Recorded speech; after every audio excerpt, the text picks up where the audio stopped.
ஒரு கழுகு தன்னோட முட்டைகளை நிறைய காக்கா கூடு இருக்கிற இடத்துல போட்டுட்டு போயிடுச்சான். நாட்கள் போகுது, முட்டையிலேருந்து அந்த குஞ்சுகள் எல்லாம் வெளிவருது, அந்த கழுகு குஞ்சும் வெளிவருது. ஒரு நாள் அந்த காக்கா கூட்டத்துக்கு நடுவில் பறந்துக்கிட்டு இருந்த அந்த கழுகு ஒரு கேள்வி கேட்டுச்சான் பக்கத்தில் இருக்க காக்கா கிட்ட. அங்கே பாரு, தூரத்தில் ஒரு பறவை எப்படி உயர பறக்குது, அதனால் மட்டும் எப்படி முடியுதுன்னு கேட்டுச்சான். அதுக்கு அந்த காகம், அவங்க எல்லாம் கழுகினோம், அவங்களால மட்டும்தான் உயர பறக்க முடியும், நீ எல்லாம் அந்த மாதிரி ஆசைப்பட்டுடாத அப்படின்னு சொல்லிச்சான். இதை கேட்டுட்டு கழுகும் காக்கா கூட்டத்தோட அமைதியாக போயிருச்சான். பாவம், அந்த கழுகுக்கு தெரியாது தான் யாருன்னு.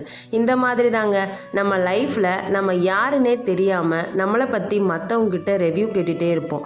கேட்டது மட்டும் இல்லாமல் அவங்க சொன்னது உண்மைதானோ நம்புவோம். நம்ம ஆள் மனசுக்கு ஒரு பவர் இருக்குதுங்க.